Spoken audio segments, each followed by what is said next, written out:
Begin by electing a board secretary.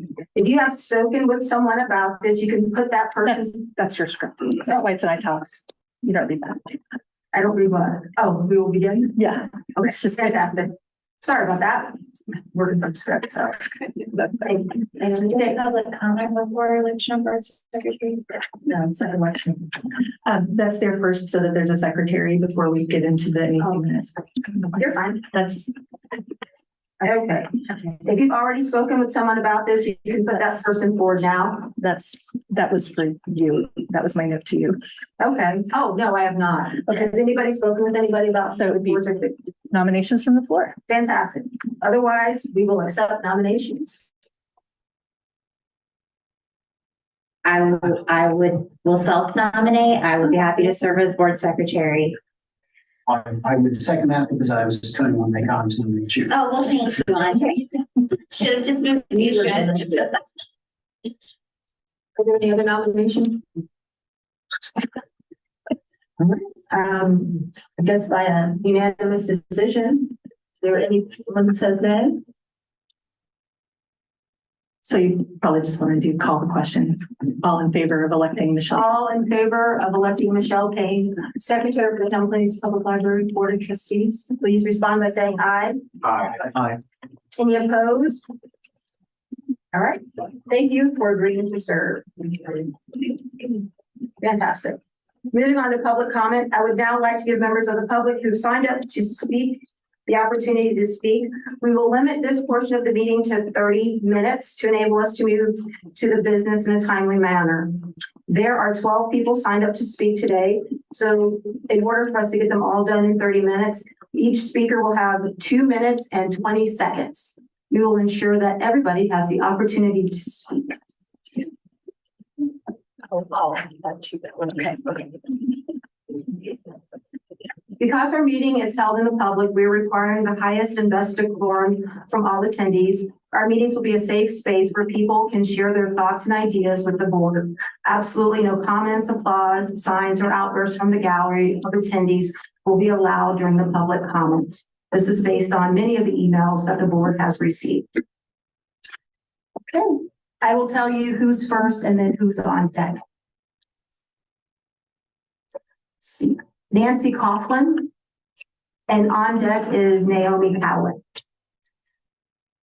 1 second.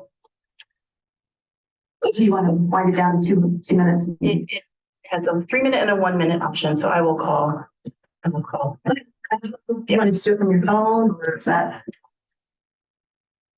We'll just show this and then call it when there's 40 seconds left. Okay, fantastic. I just don't want us to be rude or interrupted.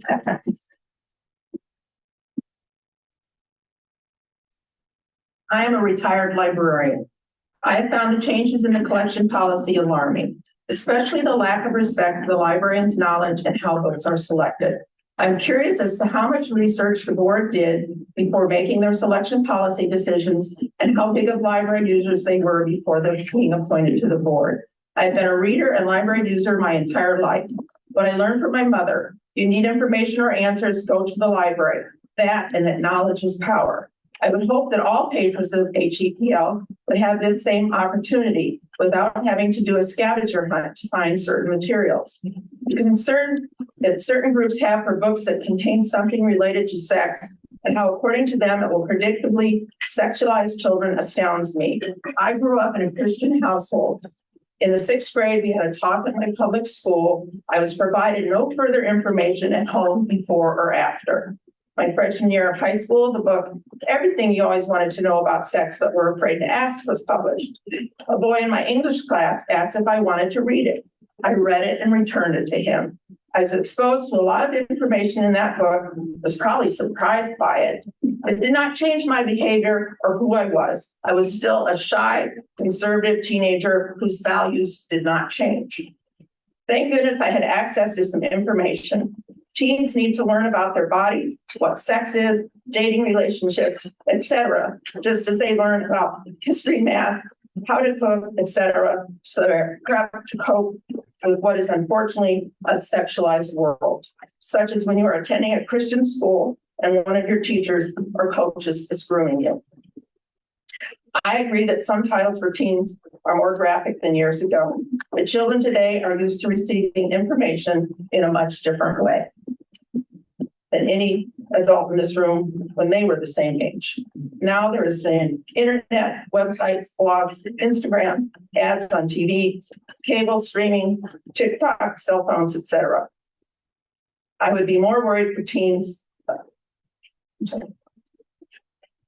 I would be more worried about their access to that than what they find in books. Thank you so much for your comments. Sure. Naomi Cowling and Mary Jensen is next.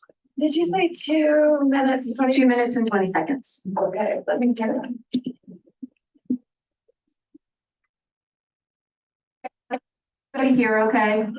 Sometimes you have to get closer to the microphone. Okay, thank you. You're welcome. Hi, I'm Callie. I'm a mother and trained educator, Noblesville resident. Many, including myself, who stood here in front of this board and made case that literature intended to sexualize and indoctrinate children of all ages is being made available in the HEPL libraries.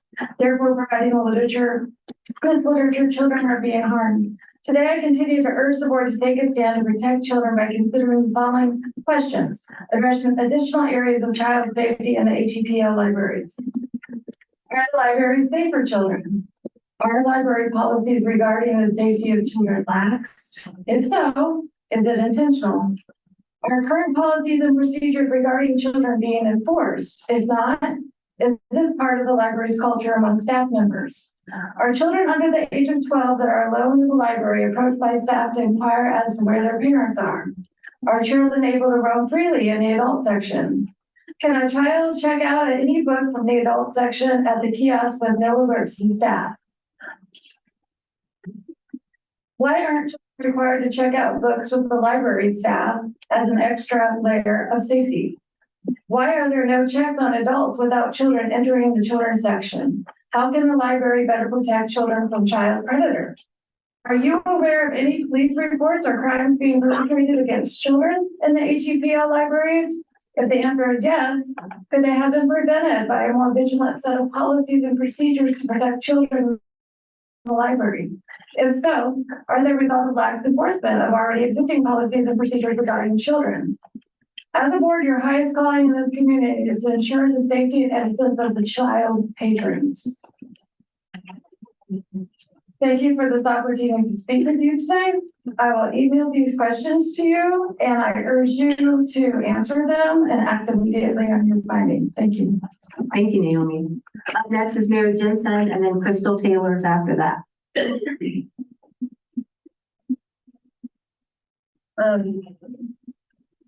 I don't have anything prepared. This was a last minute decision as we were waiting to sign up.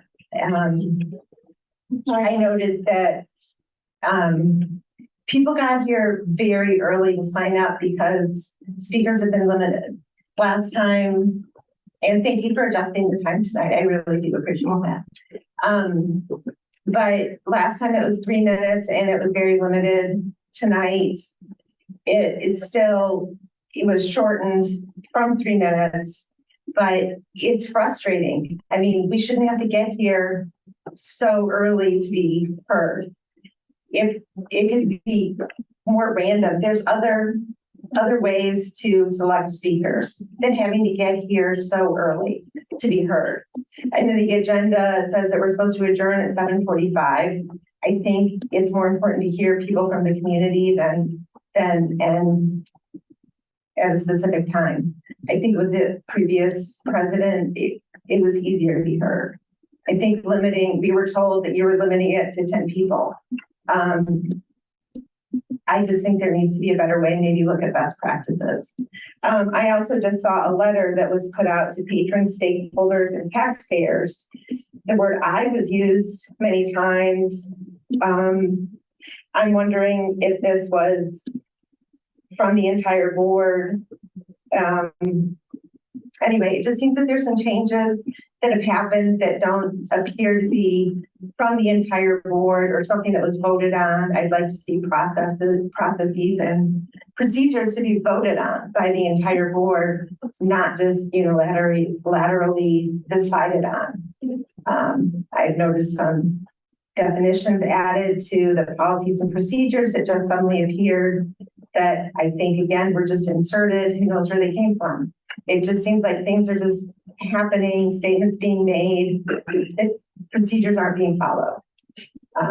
I find that concerning. Thanks. Thank you. Crystal Taylor and Holly Beavers on deck.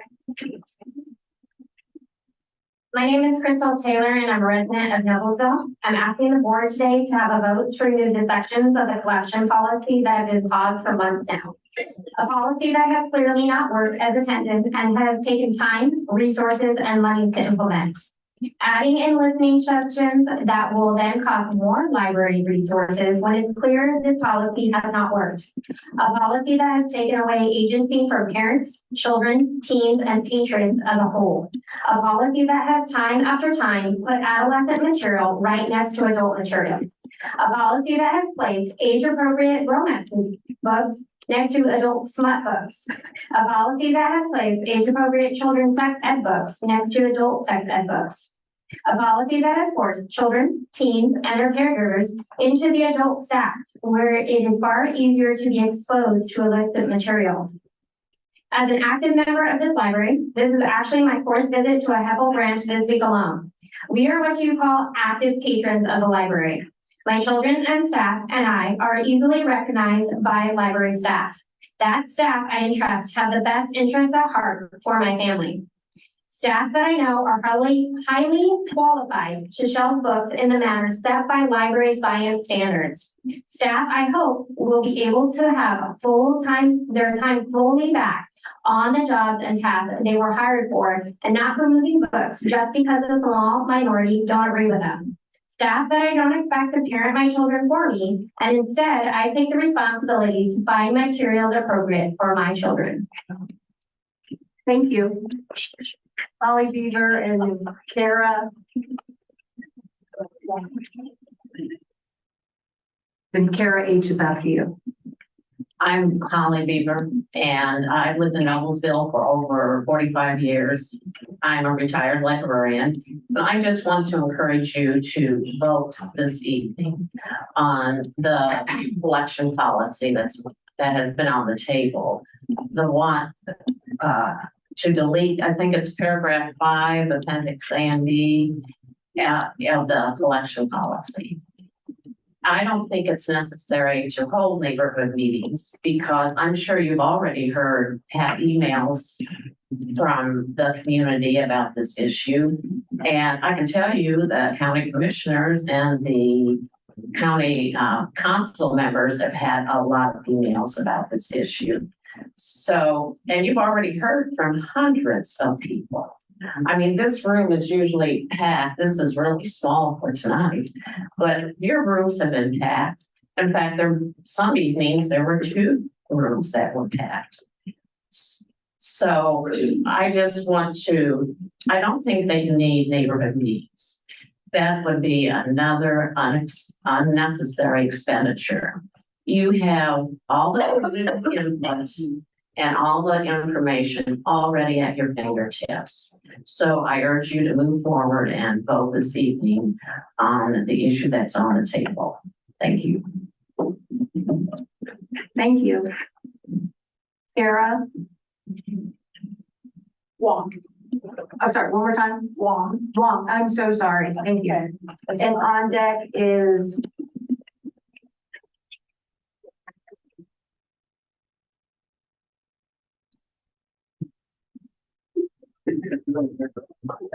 Clark Wyatt or Riot.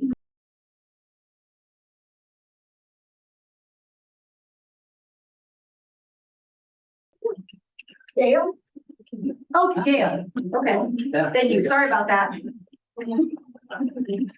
Sorry I used my doctor's handwriting apparently. Yes. Felt like I was gonna go get some scripts. So, I'm Kara Zimmerman Wong. I'm a 18, 19-year resident of Fishers, a library patron, a physician in the community. And I just want to reiterate, the teen zone does not and never has had obscene or pornographic materials. Using these terms to describe books, singular words or small portions of a book taking out of context is fear mongering, and it's an effort to undermine the value of books, education, and library. And it's frankly insulting to our library professionals. And I'm sure it has to be very hurtful, as they've dedicated their lives and making the library a place that's good for everyone. And in that regard, the world and the whole of humanity, both currently and in the past, are just very vast and complex, and that includes our community, and everyone deserves to be seen and valued for their full and authentic self.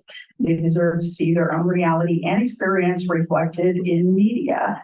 Not everyone will agree with that, and they can leave the books on the shelves. We want that complexity represented in our libraries through the books and the information. We want it to have all these perspectives. And if you don't agree with a certain perspective, don't read the book. I also wanted to say, I think there's some misinformation that there are only 40 people in the community who are concerned about the collection development policy. And I will say, we have a private Facebook group that we started earlier this year that has well over 600 people. We have a petition against the collection development policy, which has currently has more than 4,000 signatures on it. Although I need to work to remove the signatures of people who are from outside the community before I can actually show that. But it's a lot more than 40 people who are against this policy. And Thank you so much. Yeah, please send it. So Gail, and then after that is Brandon Boyd. I'm Gail Ringwald. I am truly tired of talking about the book collection policy. This is a public library where all kinds of ideas for both adults, teens, and children are kept. It is a parent's responsibility to determine what their teens and children read and what they themselves read. It is a parent's job to determine what discussions they have with their children about those books. No one forces anyone to take a book out of a public library. It is as easy as putting a book back on the shelf. Oh, thank you. Brandon, and then Lori Lynn is next. Lori Lynn Price. Hi, my name is Brandon Boyd. I'm from Noblesville. First thing I would mention is I've heard a lot of stuff about, if you don't like the book, keep it on the shelf. Suggestion that I have is if we could have some kind of content warnings for books that contain sexual material or violence, just some kind of warnings that parents could have, because a lot of the books don't necessarily have content warnings on them. I'm going to read you a passage from a book that's in the teen section that doesn't have any warnings on it. K1, said Slade as we jogged. You gotta hook me up with that girl. Which one? I asked, although I knew he meant Danielle. I've been his hands for nearly a week when he cut to the chase, no longer able to contain himself. The one with those sweet ass chest puppies that sit up and bark at me and come out in your chemistry class. The slutty one, the one with the hair. Even if statutory rape laws didn't exist, freshman girls shouldn't date senior guys. It's a bad situation, mostly because the two parties don't want the same thing at all. And I'm going to go ahead and skip ahead to the next part here, between two freshmen talking, a guy and a girl who are 14. Stupidly, I believe that this would be shocking enough that Danielle would shy away from the word van. What does he want to do to me in the back of his van? She said slyly. Suddenly I was on my heels. I couldn't remember. He wants you to suck his, I raised my eyebrows twice and did the hand thing. Instead of a look of horror crossing her face as I had expected, Danielle smiled. What else does he want to do? He said that he wants to tie you up in the back of his van and have sex with you. And he wants to keep you there and have sex with you anytime he wants. You'll be like his hostage? Sold, said Danielle. I could see her getting physically aroused by by this simple description of what Slade wanted to do to her. He's so bad, she said in a low growl, her eyes sparkling alive. What else did he say he wants to do to me? Thank you. Lori Lynn Price, and then up next is Tish Biggs. That was high school runner, by the way. Can everybody hear me? Yes. Okay, so I'm here along with many others to say, please vote tonight to permanently rescind the portion of the policy. As Michelle pointed out, we didn't meeting before, the rest of the policy is actually, the rest of the policy is really nice. But please vote tonight and then not the time to end this one way or the other. Also, I wanted to say no to the listening sessions or neighborhood groups or whatever they're being called now. You've had many months of people like me and like Brandon who spoke before me. These are really great listening sessions right here. There's no need to spend a whole lot of money and time to find out what you already know by listening to the people there. And I didn't see this on the agenda, but I'm not sure it's off the table. So I especially want to say no to taxpayers and pay for PR. The library does not have a PR policy, and an article in the Star that came out today, it talks about how the library is flourishing. Every time I come to this library or Fisher's library, there's so many good things going on with lots of people. What does have a problem with PR is the library board, brought on by this policy and also by actions of some members of the board. So I don't want my tax money or any other taxpayers' money to fix the problem from the board, but it's not a problem with the library. One way to repair the PR is actually to rescind the policy, which is the cause of much of the poor PR. So I just want again to say please vote tonight. It's time. It's time. Thank you. Thank you. Tish Biggs, and up next is Lynn Gooden. Hi, I'm Tish Biggs. Some people call me Dr. Biggs because I have a PhD in instructional technology. I'm a Fishers resident, a parent, a grandparent, an educator, and a former elected official. With most policies, you have three considerations when you have a policy: the timing, the cost, and the effectiveness. So you get to choose, hopefully, three of those the right way. So the timing can be fast or slow. The cost can be expensive or cheap. The effectiveness can be well done or not so well done. Right now, we have no policy. Policy is on hold. So right now, it's slow, expensive, and not so good effectively. We can revert to the old policy, which would be fast, cheap, and maybe shoddy, we don't know. Or we can adopt a new policy, which would be slow, expensive, and we don't know the quality of that. Well, finally, the fourth and most obvious choice is we can revert to the old policy, remove Appendix A and B on pages 3 and 4, which has already been proposed to this board. And then everybody can revert to their corners, decide whether or not they like this policy, and then the board can work incrementally to adjust the policy so that the community is served. Thank you. Thank you. Lynn Gooden, and after Lynn is Marianne Husick. Oh, thank you. Hi, my name is Lynn Gooden. I am a Fishers resident, and I'd like to direct my comments to the board and to Dr. Wong, who thinks there are no lewd materials in the children's section of HEPL. If a parent wants to help an 11-year-old get hold of this book, I'm perfectly okay with the parent doing that. Or if the parent wants to check this book out for the 11-year-old, that's perfectly okay with me too. However, I don't really want this book to be front and center for my 11-year-old granddaughter when she comes into the library. You know, if anything, I want her to have to work to find it. This is an excerpt from Red Hood, which is a book that's been under consideration to be moved from the children's section, preteen section, whatever you want to call it, to the adult section.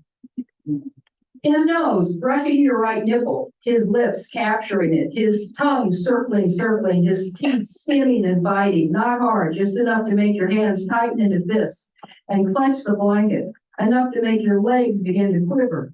How much you want him to put his mouth on you, there, right there, at the crux of you, a hand on each of your thighs, his head buried between them, and he's not teasing you.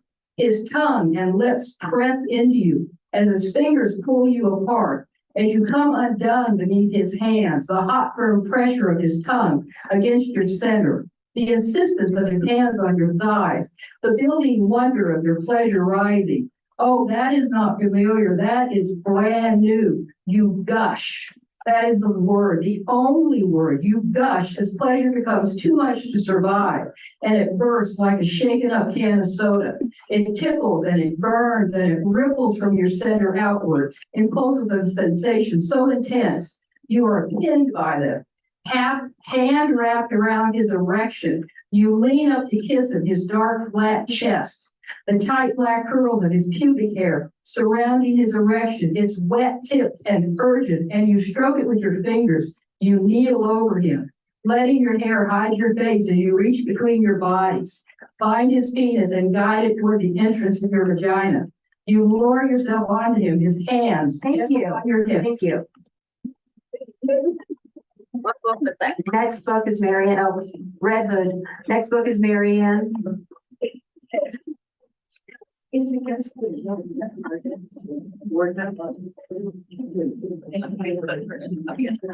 of the board, Edra, thank you for letting me speak. I appreciate your time. So I think the biggest thing for me is I'm tired of coming here every single month, and I'm not going to stop though. I'm going to continue to come here every single month. It is the rights of people to read what they want to read. And like others have said in this room, pass by it. Secondly, people need to actually parent their children instead of being their bud, their friend, etc. If I don't want my child to read the book, then I'm going to remove it from them. However, I also had children that were in advanced classes that read The Kite Runner, or some of you might have actually wanted your child to read The Kite Runner because it was in 8th grade, because she was in advanced classes.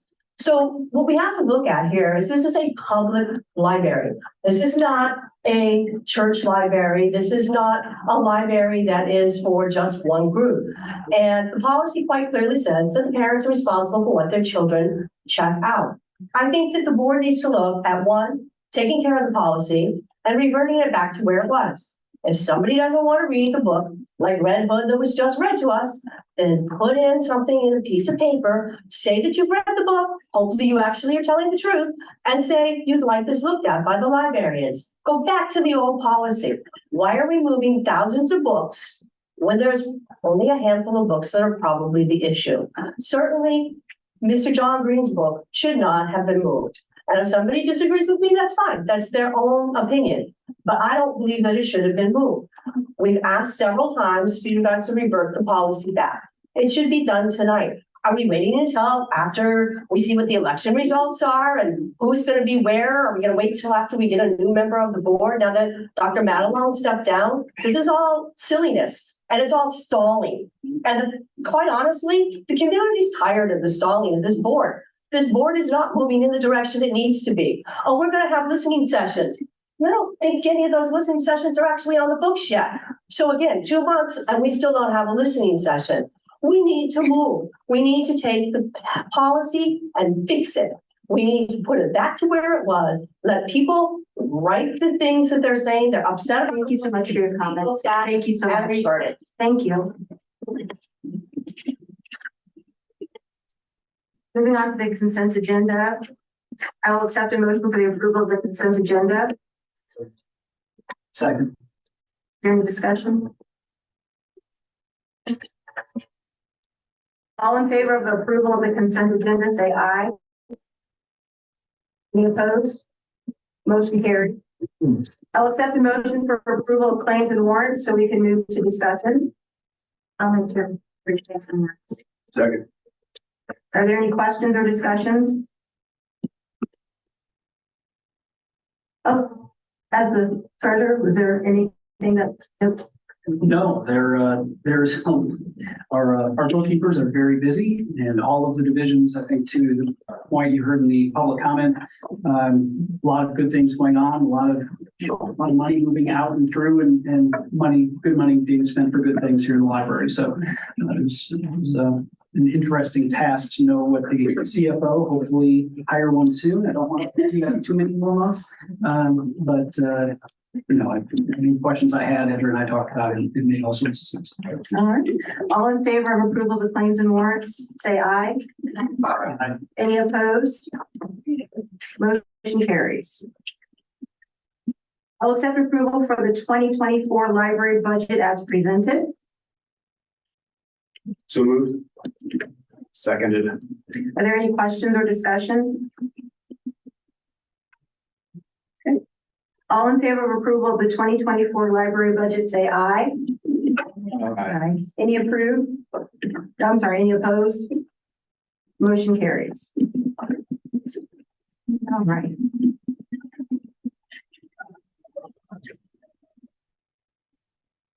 Board committees. Oh.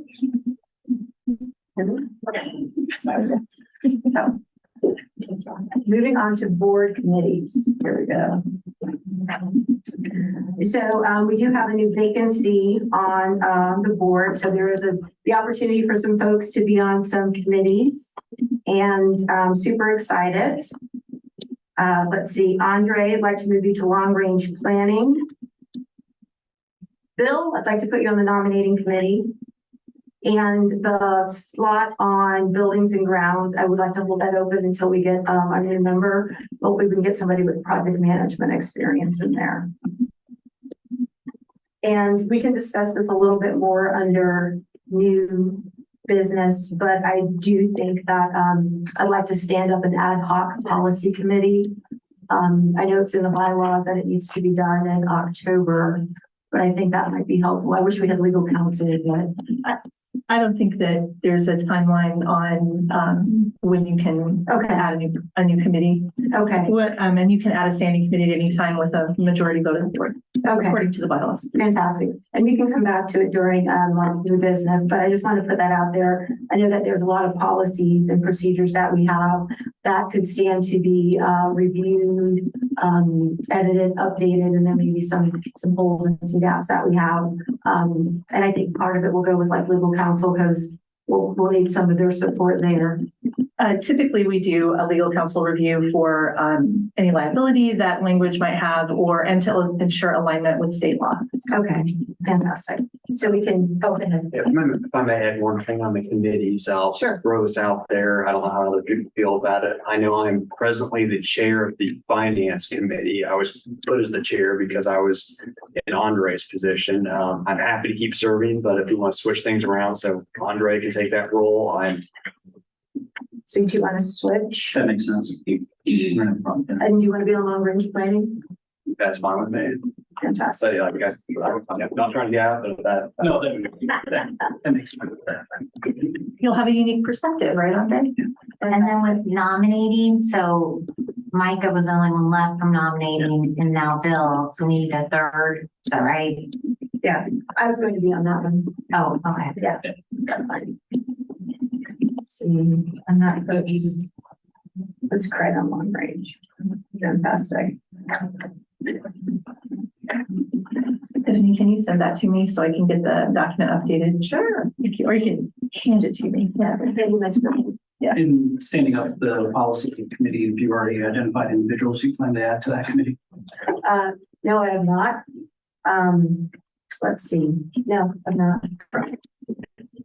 Let people have kind of self-nominate. It'll be fun. I know. Sounds like something that you want lawyers to do. Sounds like fun. Okay, moving on to the project update, Mr. McCurdy. Is Kevin here? No, Greg's here. Greg is pinch hitting for Kevin. Fantastic, thank you.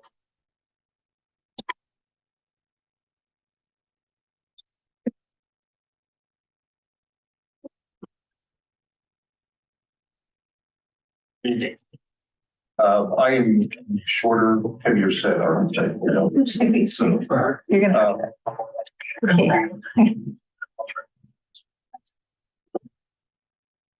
Good evening. How are you today? Great. Great.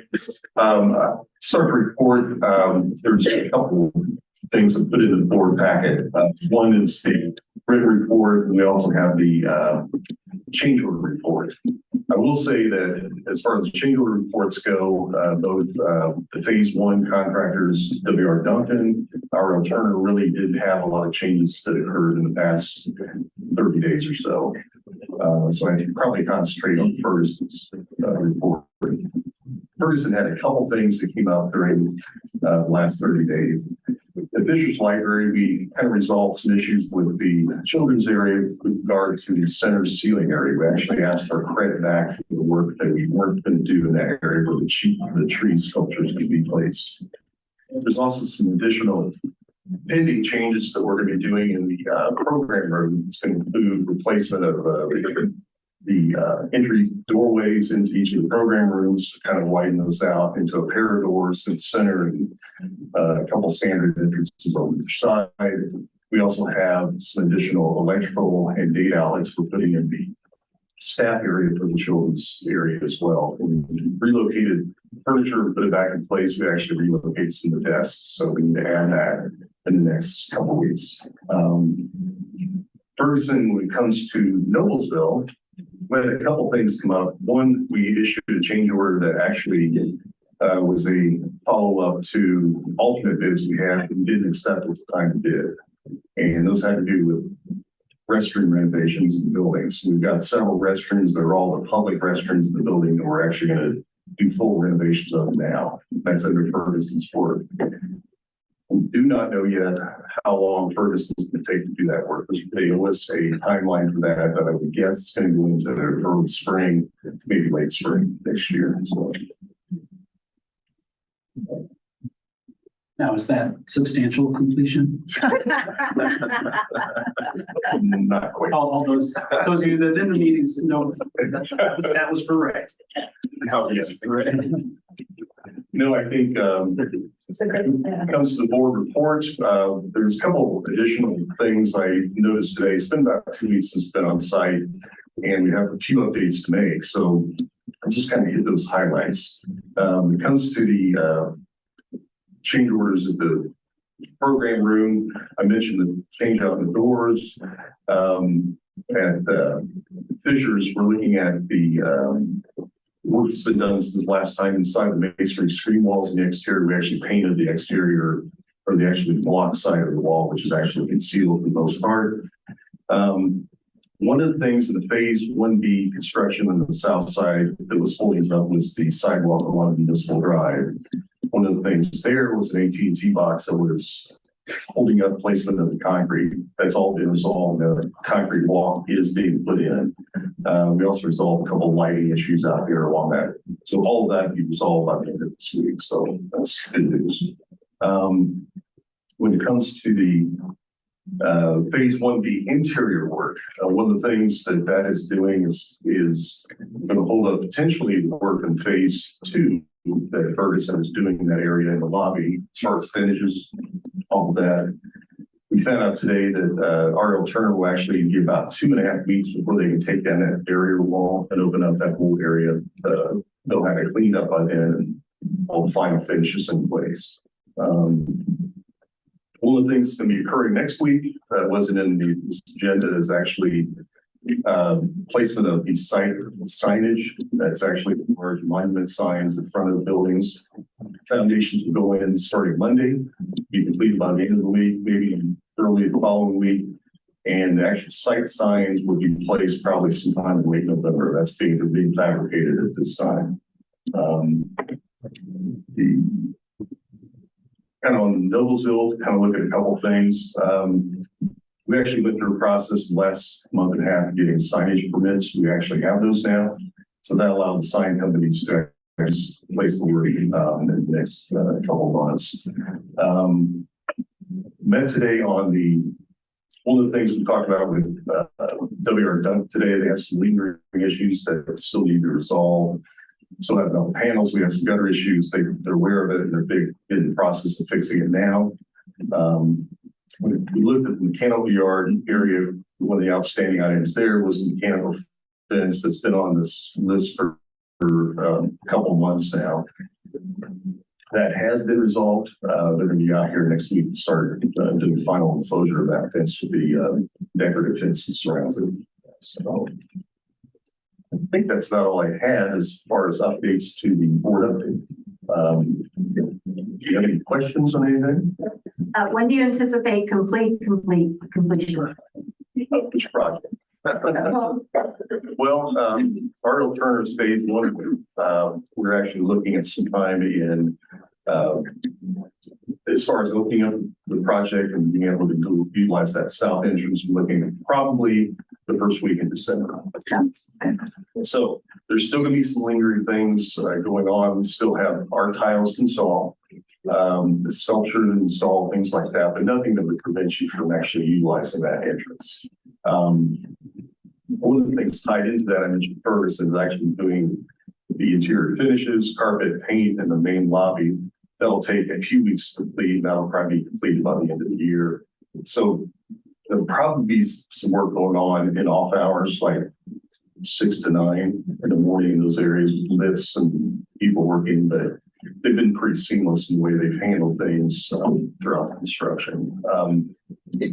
W.R. Duncan is still working through punch list items, like I said, at here at Noblesville, and they're getting fairly close. I think the holdup is probably some of the metal panels and the exterior work that's been taking some time to complete. So I think as far as the phase 2 work at Fisher's Noblesville by Ferguson, I think it's in pretty good shape. Had a little bit of holdup in the second floor with regard to the CRDC area where we've got a lot of coordination work with electrical, mechanical, and with Solomon Group.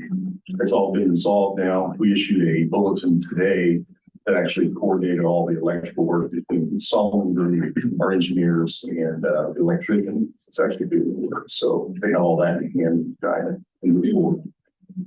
So I think we're looking at that work being completed probably in December for the second floor areas.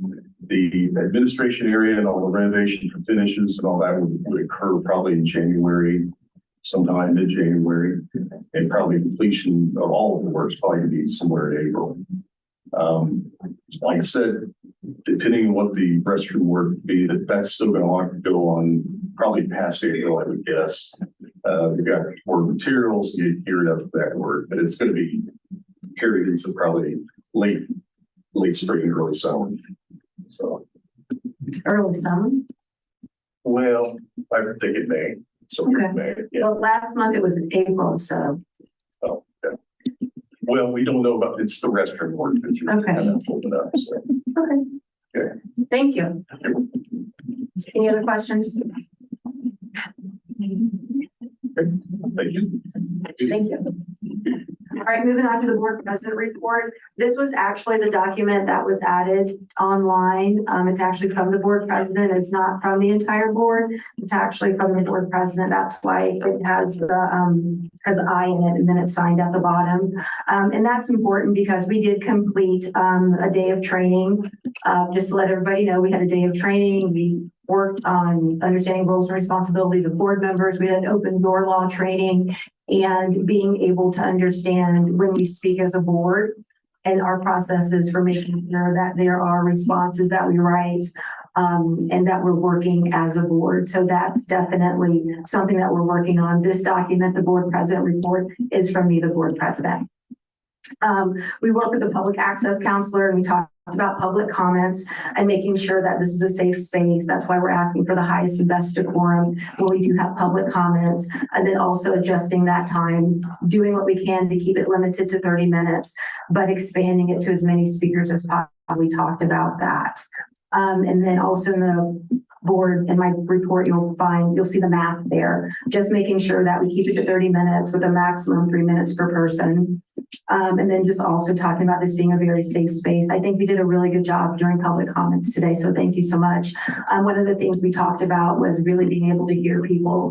And when we can keep a lot of emotion out of the public comments, it's so much easier to hear people and appreciate their comments. So thank you for that. Let's see.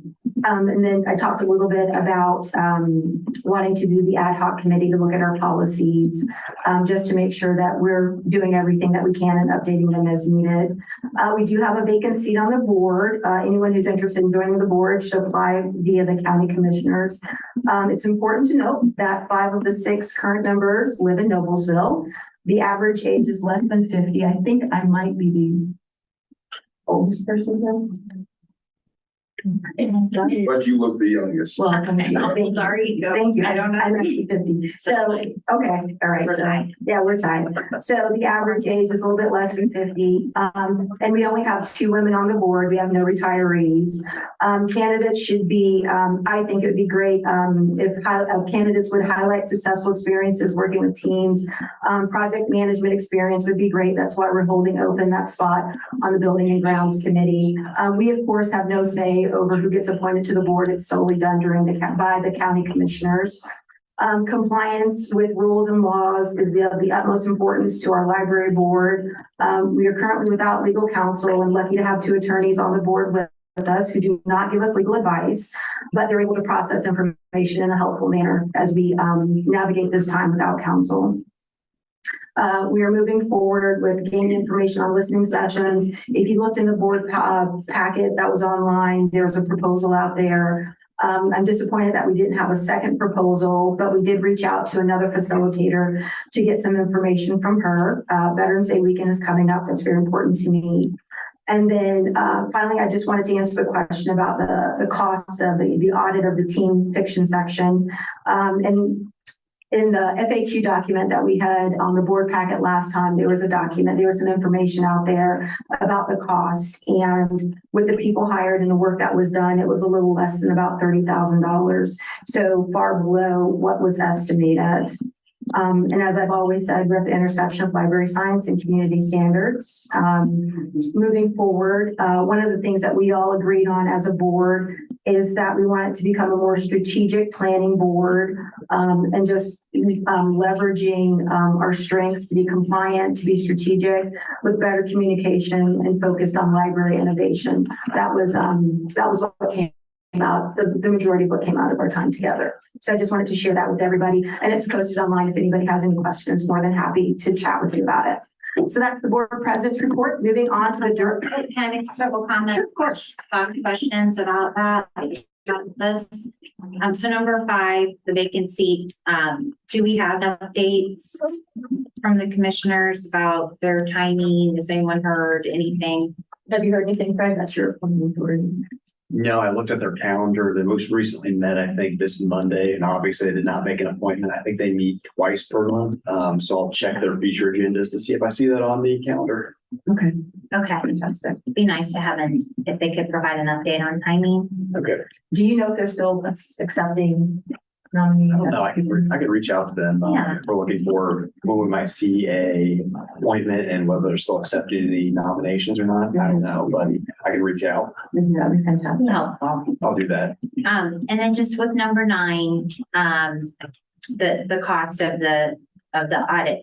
Just a couple of things that may or may not be obvious, but of course we paused it. So that, the original estimate was based on completing the project. So we did pause it.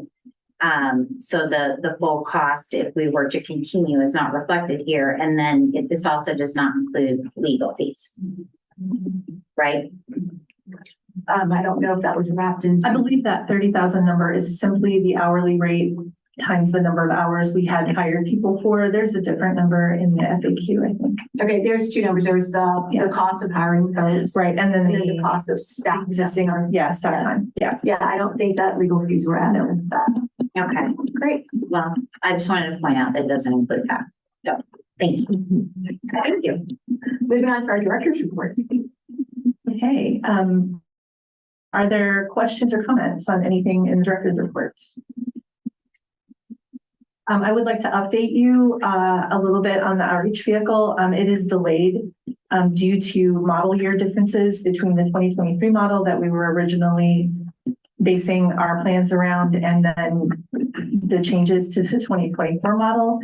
Added some things, took away some things. So some of our absolute must-haves are no longer included in the base vehicle that's available. So that's going to delay that by a few months. It's still the timeline is still far shorter than any of the other vendors. But our consultant and Brad have been working with the vendor to make sure that we're still getting everything that we want in the pricing that we agreed to. Do you anticipate an increase in price? No, we anticipate the price staying the same. Okay, as long as he's happy with what he's trying to get. Yeah, and I'll let you know if that changes. I did want to make some comments from the report. There's some obviously major projects we've talked about in this meeting with the CRDC, the website, and strategic planning. And all of those seem to be moving along smoothly and swiftly. And so I'm excited to see those things come together. It kind of feels like they're all going to come together at once. It is kind of all hitting right at the end of the year. Right. And as head of the strategic planning committee, I'm most excited just to dig into that and some of the findings. And I know we need to get a meeting on the books of that group. Yeah, now that we have a full committee, we'll get that going. So maybe we can do one of the, what do you call it? Yeah, like a calendar availability. Right. So we can sit down and start looking. The quicker the better. We really want to get your feedback on the strategic direction so that before we spend a lot of time digging into that and coming up with the concrete measurable ways we're going to show progress, we need to make sure that the committee is on board and the board is on board with those strategic priorities. Because it ties right into the fact that we did speak about education and long-term strategic thinking more from this group. Right. And so, yes, if we can sit down and look through some of those recommendations and initial findings, let's get that done soon. And then I also wanted to mention, I know you had your staff day on October 6th. Yes. And that the focus was mental health. So yes. So thank you for planning that for staff. And John Chamika and Brad Howell are the leads on that. Brad is our staff engagement person, and John, of course, is our HR manager. And they did a great job, thinking, being thoughtful about what the day looked like, and combining activity with sitting and listening, and making it a very rejuvenating day, I think, for the whole staff. It was very positive. Thank you for asking about it. Yes. So Bill, did you raise your hand? Yeah, just touching my head. I know that we're not doing, we didn't have an employee spotlight. Is there anything that wants to highlight? One of the things that we were thinking about doing is to give you guys like a preview of what we're coming into, which is our season of giving, which is what we designate November and December for. So be watching for those. We do like a 2-month long focus and just have all kinds of programs on different topics that kind of feed into that. In November, our focus is on a letter writing campaign to support veterans and first responders. So that's going on November 1 through 30 at both libraries. We're also partnering with the city of Fishers. They're doing a letter writing campaign too. So we're going to have their little post box in our lobby by the big cone. So those things are coming up.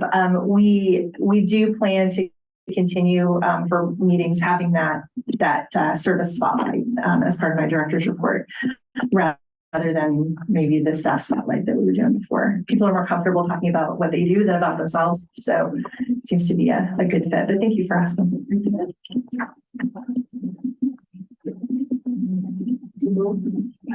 Any other questions? Thank you. Thanks. I know that it takes quite a bit to put together the 40 pages or so. So thank you for that. We appreciate it. Okay, moving on to old business. And to note, we are 15 minutes ahead of schedule. So there we go. First up is listening sessions. In the board packet, everybody should have seen what the proposal that was that we obtained. Do you want to remember that? So the questions that were answered at the last board meeting were questions from this group of facilitators. They were the only ones who, after conversation with them, thought they had the availability and capacity to do the work, which is why we only talked to one group. But we have Tiffany sent us another person, and I sent them the same document.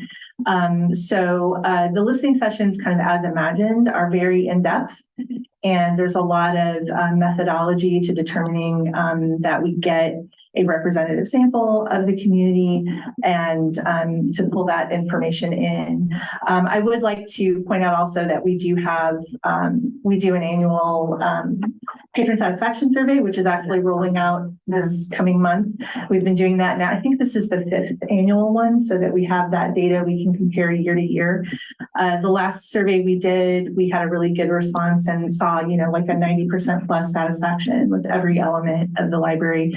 We also did 2 focus groups for strategic planning, where people were able to weigh in on the library and the future of the library. And that did include, questions about, we just left it kind of open. We also had over 3,000 respondents to our strategic planning survey and got a lot of comments and input there that can be useful in this process as well. So all of that is stuff that we're already doing, and then this would be layered on top of that. But this is, as you guys discussed last month, very specific to one topic. And I think the proposal reflects sorry, my watch is not continuing. Reflects the complexity and the time involved in doing those listening sessions as imagined. So I really don't have anything to add. Is this the same company who did the strategic plan? It is not. I mean, would they be able to bid or give? This is not work that Garrett does. This is a very unique kind of input that is a little bit different than a focus group specifically related to a strategic plan. Garrett does not do this kind of in-depth work. Is he cool? And especially as described by the board at the last meeting, it's a very, very specific, but this is not something that he's interested in or available to do. And you said you sent the information to the that Tiffany referred to. Yes. Have you heard back from them? That was just a couple days ago. Couple days. Yeah. Can I ask, you mentioned the patron survey. Yes. And I know I'm trying to find these dates in the president's report. Can you remind me the dates that we're conducting that survey? Is it? I don't know. It's coming up it's usually the first week in November, the 6th through the 19th. And who do we work with to roll that out? We do it in-house. We do it in-house. So yep, we use SurveyMonkey, and we developed the questions 5 years ago. And our whole purpose was to have that longitudinal data to hear from our patrons. And usually in terms of numbers, you receive, I think last year we had over 800, we had 634 last year, and every year we've gotten more responses. The response to our strategic planning survey over the summer was unprecedented in responses to surveys that we get. Sort of 3,000 from the strategic planning. Yeah. So 634 responses. And how do we put that out? I know through library communication, social media. We put it on our self-check machines, links to it. We have paper surveys available in the building. It is included in our library newsletters. We push it out to our community partners to see if they'll share it with their groups as well. So the reason I'm asking all these questions about that, if we want to ask questions of the public about the collection development policy, it seems it would be far more economical and efficient to perhaps include them in a patron survey. We could add a question. I mean, we have in the past had a one-off question on our surveys, and we could certainly do that again. I think what I heard last month, though, was a desire for a much more in-depth kind of feedback very much focused on leading a conversation with groups and getting some additional level of feedback. And that's not what we would get with a survey. Right, but to Michelle's point, could we do our own survey? Could we like work and come up with some questions and do our own survey? Just independent of yours, so that it doesn't like water down the results or taint it. I think the challenge would be survey fatigue, because we've already had the strategic planning survey this year, and this longitudinal survey that we do every fall is very important to us from a tracking year over year standpoint. But there is no reason that we could not issue a separate survey. I will say, and not any spoilers here, but I saw the initial report on the strategic planning. Yeah, I sent that to you. Because we're on, I think those of us on the committee, which right now it's Tiffany and myself. And now who is it? Craig? I joined the party. You joined the party tonight. I'll send that tonight, Craig. Yeah, so no spoilers here, but there was quite a bit of content reflected in that survey that is relevant to the policy. I would go ahead and say on record that I think $45,000 to conduct these sessions is too much. I'm not convinced we need the sessions. And I know we're seeking additional quotes, however, to do it the right way, the way that some have said they want it done, that's probably the price. I expected it to be tens of thousands of dollars as defined last month. I was not surprised by the amount. Maybe a little high, but I thought it would be at least $20,000 to do that many listening sessions. I think it would be nice to have a second one to compare. Yeah, I agree. So I don't, No, I don't think there's any negative to that. Yeah, but I do like the idea. I don't know if we could get there with a separate survey. Do you think this company would have a phone call with us? Yeah, well, yeah, I mean, if we want to know more about what exactly it is they're doing. And also the part of the proposal is working with the board and the staff to develop the questions, to develop exactly what it is we're asking. So that's part of the whole process and part of the cost is that entire development of the methodology and the questions. Mm-hmm. Yeah, that was the first time. Maybe we could push that on the survey. Well, if the survey's coming November 6th, that's, it's a quick turn to determine what we want to ask. And like you said, I mean, we could add a couple of questions, but I don't have in my mind an articulation of what the question would be. Right. Nor do I don't think any of us do. I don't think this group does. Unless we just did an open-ended, tell us what you think, but we've had that, so I don't. Yeah, I think we'd have some specific questions in mind, some kind of threshold issue. But we do have that tool. We do have the SurveyMonkey tool, and we have the communication channels to get it out like we did the strategic planning survey. And it seems like this might be something that people would be motivated to respond to, perhaps. However, if we're going to meet as a strategic planning committee ASAP, we can start digging into some of those findings that are relevant, that I think are going to provide great perspective on this issue. Is he going to give us more than what was in the executive survey? I mean, is he going to double click on some of it? We have the raw data. If you want to see some more of that, I mean, it's available. It would be nice if you said he's not available or interested in doing that, but it would be great since he collected so much information to see what like maybe answer some questions that you have perhaps based on that. No, if you could just kind of take us through like just a double click on something because he's done so much. There's a lot in the executive summary that really shines a light on a lot of the survey responses, but we have the data package as well. So, yeah, I mean, if you have questions for him about specific elements of it, I'm sure that he's pretty familiar with the data. So does it make sense to, since we're talking about this, and to provide that summary to the full board? Yeah, I can do that. I think it would be helpful to everyone to see that. And of course, we'll meet in the committee and take a deep dive into it before we discuss it as a board, but I think it would be helpful just in the context of this conversation to see. I do think, to your point, and Tiffany, you probably looked at the data too, I do think because of the timing of the strategic planning survey, there were a lot of responses that were specifically related to, because we sent it out in the summer, to what was happening at the time.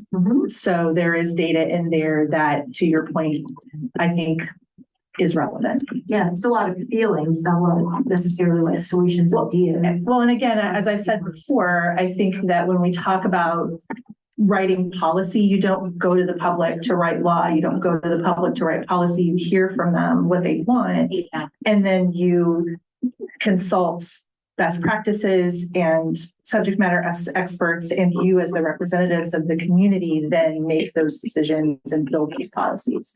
So I think what, asking people to say, how do we fix this, I think was perhaps a little outside the scope of what you would ask someone, but I get your point though, that was not what those questions were targeting. Yeah, and it's interesting about like how do you fix it, but everybody has an opinion. So, because it affects, patrons and taxpayers, and everybody has, a lot of people, I mean, if you're paying taxes, you get skin in the game. So, yeah. Well, I do want to note the public comments. I always take notes, and certain things stick with me, and the patron that just commented on number 1, timing, number 2, cost, number 3, effectiveness. That is really resonating with me when it comes to the collection development policy. So I would encourage, we dig into what we have versus paying for more. Those are my thoughts. And I would like to see us by the end of the year revisit the policy and make some decisions about it, so that we can start 2024 fresh, looking forward, being strategic and innovative, like most of us said in that room that day. Yeah, I would second that. I don't think we can let this fester for too much long. Even just in the comments today, people are looking for some action and some accountability from the board on us. I love that you're saying that. I think also when it comes to accountability and information, definitely the teen advisory board needs to give us some information. So, I mean, that's a group that has had no comment. So I think that would be really helpful too. We did a focus group with them on the strategic plan. That could have some information, but also if you have specific questions, we can figure out what you might want to ask. But over these last 10 months, they've not really offered anything about it. We don't typically bring up board matters with the teen advisory board. They're mostly focused on team services. Sure. But they've not said anything about like the collection or moving books, relocating books. I'm not in those meetings either. The teen advisory board's focus is on, wing and on team services, and they may have an opinion on the collection. We can certainly find out, but we've tried to make that activity something that is for the teams and not us going to them and saying, we want you to tell us this. Sure. But nothing in terms of like, I can't find books, or how do I help my friends, or no feedback. Or I don't go to those meetings either. They're not for me either. So, but like I said, if we want to get some general themes from the teen librarians who do work with the teen advisory board, I'm sure we can get a report from them on if they're getting on what they're hearing regarding collections from the teen advisory. So next month we can have that as a planned agenda. Yeah, we can do that, or just include it in the report. Yes, that'd be really good. So I would say we take November doing our discovery, learning, digging into what we have, hearing from the teen board, and the December meeting, we make sure we vote on this policy and have a resolution. That's what I suggest. Sounds good. It sounds like, but with the executive summary, we do have more information. So that was really nice to get. Yeah, it's got quite a bit in it. It gets into pretty major detail. So I'll send that to everyone. Thank you. Anything else under old business anyone would like to talk about? So, I'm sorry, we have legal counsel to discuss. I included in the board materials the proposal from Creek Development. And then there was a local fisheries attorney that was suggested by Barnes and Thornburg. And I did speak with him about his experience with local government, and it's not a lot. It's not none, but it's not a lot. A nice guy, but, one of the options that Creek DeVault offered was an hourly option. And that would be like estimating like 30 hours a year, and they would attend our meetings if we wanted them to, so.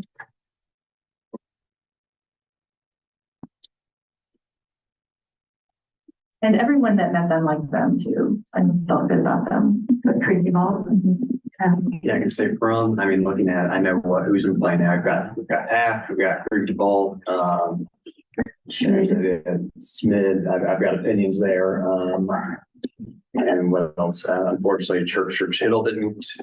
I guess they declined. Yeah, I'm disappointed by our lack of options. I would say from the ones we've had, if we're looking for someone on a more permanent basis, I guess I erred towards Creek. But that being said, that's almost by process of elimination. I've had good experience with the firm. I've not dealt with any of those particular lawyers specifically, which I can say I had good experience with Barnes too. Didn't have experience with those two lawyers, and did not have good experience dealing with those two lawyers. So I'm a bit at a loss.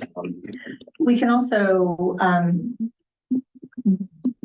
if you guys choose to go with one of these attorneys who has still said they're interested, it doesn't have to be forever, right? This can be a something that's revisited in a period of months. We're not committing to forever with anybody here. I think as we look forward to maybe like the next 6 months and being strategic, maybe having Creek DeVault will get us where we need to be, looking at our policies and things that we have, things that we don't have, and industry standards. I think they might be able to get us where we want to be in the next 6 months, and then kind of reevaluate. So the first big question is, what do we want?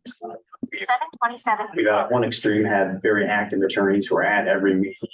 Lately, we've been kind of going on an ad hoc basis as a board. Do we want an attorney here at every meeting, like Barnes was, or are we looking for more of a case-by-case basis retainer, like we've done with Mike Cavosi with the construction matters? Because I think more case by case, kind of based on the agenda and what we have going on. I think we still need to. Do we need to finalize our bylaws, or do we just need to get the? I need the final draft from Mark. Yeah, I just have had no luck getting it. The one that we have, the final draft that was approved in May, it is non-substantive, the changes. It's case alignment and, that kind of stuff. So I think that I can try again to get them, or we can just say we're sticking with the bad grammar and moving forward.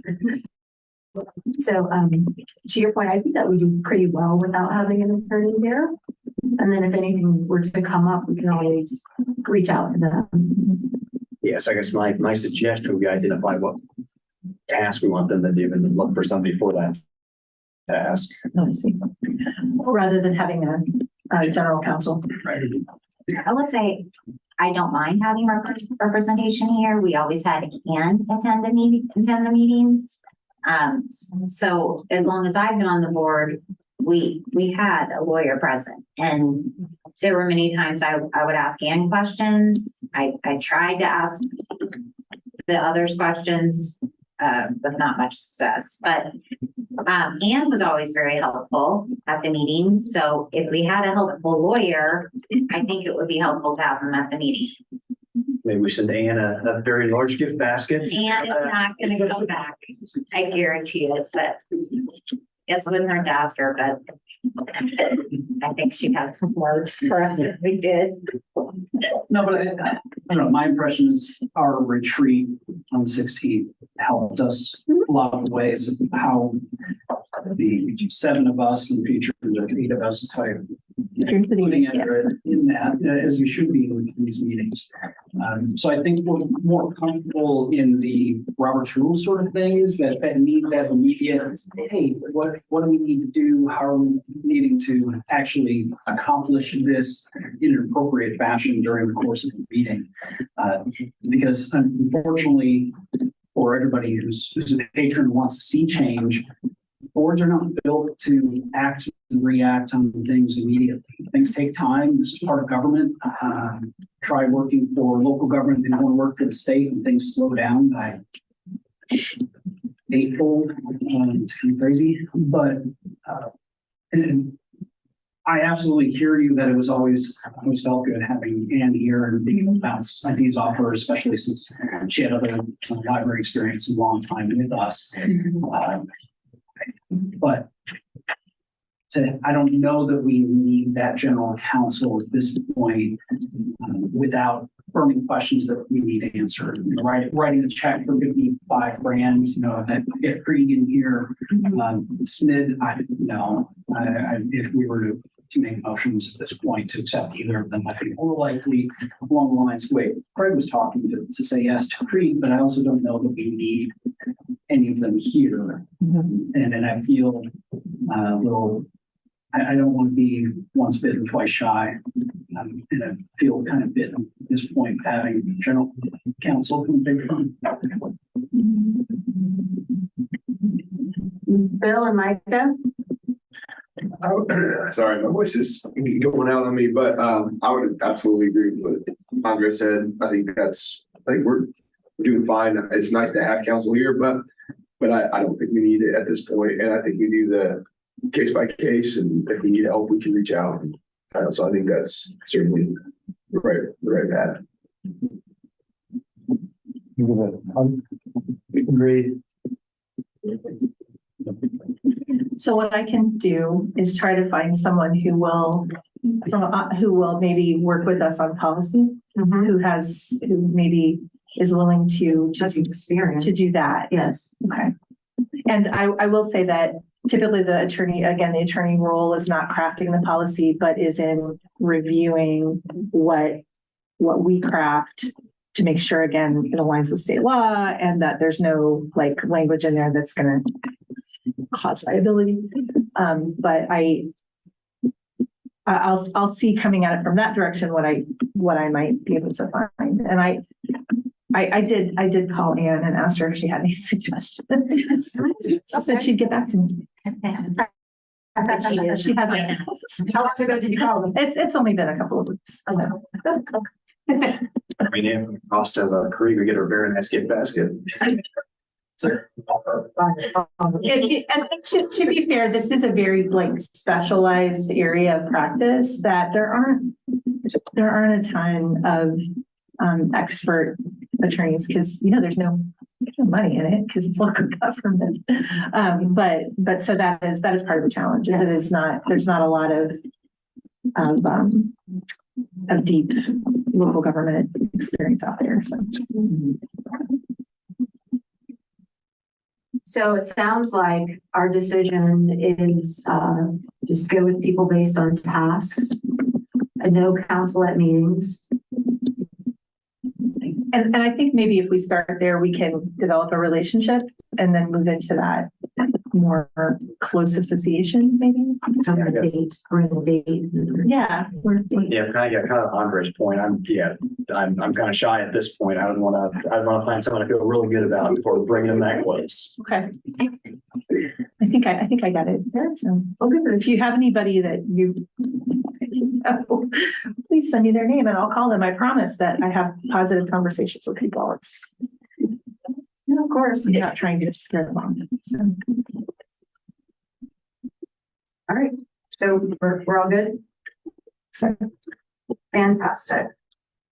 Moving on to new business. Oh, was there any other old business? Moving on to new business. I do want to talk just a little bit about the adding a policy committee. Kind of goes with where we just were. I think definitely having some. How would we work with legal counsel on? Would we just sit and draft and then give it to them to look at? Yes. Okay. So prior to the last couple of years where our sole focus was collection and development policy, I have a policy review schedule that has different policies every month that I would bring and review with the board, and we would make small suggestions or large suggestions and have those approved by council prior to the meeting. So that is a structure that I would love to get back to, is making sure that our policies are, and that you guys lay eyes on them and read them and understand them on a regular basis. So that already exists. I have a spreadsheet. But I think a policy committee, if we want to just have as a goal for the next year, like a full review of all the policy from A to Z, I think a policy committee could help with that to help keep board meetings efficient. Because I think it's a really good idea to have like a set group that sets aside specific time to talk about specific policies. Makes a lot of sense to me, rather than trying to do it all at board meetings. And then that way, we don't end up in a situation where we try to do something and one, we haven't thought about it, and two, we don't have it in the paper and we try to and get into it. And we do have the full complement of required and recommended policies that libraries in Indiana have to have. But it is something I think policy review gives everyone an opportunity, to your point, to understand them better and be able to identify if something is covered in the policy, or if we need to develop new areas of policy. That's something that committee can do. And the work happens at the committee, and then the board feels confident in that work and can then approve the policy without having to dig back into it, at every meeting. I think it's a good idea. I think other government bodies have standing committees that do that kind of work. Yeah, makes sense. I don't think it's a bad idea at all. I think it's a good idea. Good on you. And if it becomes a standing committee, then we have to change the bylaws. I read the bylaws, and all it says is that to add a standing committee, you just have to vote to do it. I don't know that would require the full 2 months of work that a bylaws change takes. It was very strange to me the way the bylaws read. So Do we want to just start with kind of a ad hoc right now and then move to standing? Yeah, maybe we could start if we want to be careful with it, we could start as an ad hoc, and if we like it, then I guess maybe do the process to the bylaws. Because either way, whether it's an ad hoc committee or standing committee, the same open door law applies. Yeah. It's still a public meeting. It's still, if there's a majority of the committee, they have to be in public, so it really. And you have to post it 2 days in advance. I do, yes. Yep. And that we post on the website, and so. Fantastic. And everything can be through community, so all the policies can be posted there and pulled down from there, so it'll be a bit more streamlined for the work of that group. Which, since you brought up community, Greg and I were talking earlier, that has made reviewing the documents so much easier. That's good to hear. It's a good product. It is from the same company that does board docs, but it is a much more up-to-date and streamlined version. So we like it quite a lot. So I haven't bought into all the annotation. there's so many features that it's going to take us a while to get into all of them, but I want to thank you for printing the documents for me. I'm so 2022, but thank you for printing them for me. I appreciate it. Hey, just one point of clarification on committees. So, we have 4 standing committees, right? So building grounds, finance, nominating, and long range planning, and there's 3 members each. Is that right? correct. And, so then if we added a policy, we'd have 5 committees, 3 members each. That's 15 spots, and 7 of us, or ideally, right now it's 6. But so ideally, we're all on 2 committees, right? I mean, one person has to be on 3, right? To maintain I just would like to make sure we maintain that balance. So it sounds like Bill's only on 1. So Policy committee, here you come. sorry, Bill. But no, I just want to make sure we're being, Got it. equitable across the board. We've got that balance. So thank you. See. I think a counterpoint to that, though, is you put people where they're going to be best used. I'm not saying Bill wouldn't be good on policy. That's not the point of my statement. But to Craig's suggestion, putting me on finance, no, I'm assistant treasurer. I'm doing that job right now. It's a CFO thing. And so given that committee assignments, it's something the board president does. And Tiffany mentioned holding the building and grounds committee for the new member. Right. And see, I have somebody that's going to have a critical path and those sorts of. We do have people that we employ that have that. Oh, I understand. But having that perspective is helpful. It does. It does. Yep. We've always been lucky to have someone who's familiar with construction or some other element that has been on the board to provide that expertise. This is on building and grounds. Right now, it's Andre and Craig. Yeah, if we could see with the additions, if we could get where we stand today with who is in what, that would be helpful for me. And everybody, I'm sure. Sure. Definitely. I'll send this over to you. Okay. As I think about the policy committee, I would like to be on it. And then either Andre or Craig, just because of the way that you guys think. And then that does leave a third spot. And then put you on 4 committees. I'm just gonna, That's so going back to that balance that I'm talking about, I think it's important that we have balance, and 4 seems a little heavy for 15 slots. That is fine. Out of 7 people. Sure. Right? I will rebalance. Okay. Thank you. Thank you. Happy to do that. Okay. Maybe you can let go of just 1. Yeah, I mean, Bill, finance committee, probably here you come. So, that was easy. What a shame, right? That was that easy. one. Yeah, that was easy. Your $100 for a taxpayer, all, yeah, you're done. Work is done. And then we'll, does leave a third spot. You guys remember, so And I think it is pretty time consuming, so it's gonna need to be if you've got the capacity. Yeah. Sir, if we're trying to balance out, I don't know if 3 is too much, I'm willing to swap. I guess I've only been on the long range planning for 15 minutes, so. You gotta think about that new person, and that they're gonna need a couple. So you want to wait until December to stand up the committee once we're probably full? Maybe so we're not. Yeah, because I can also work on a schedule. Sure. That's fantastic. So Yeah. I'll hold that to December. Okay. But do I need to make a motion to get approval to have the committee? Do we all consent that it's a good thing? By consensus. Fantastic. We're not adding it to the bylaws yet, so we don't need a vote. Fantastic. All right. If there's any other new business, I will entertain a motion to adjourn the meeting. Really? To adjourn. Okay. So,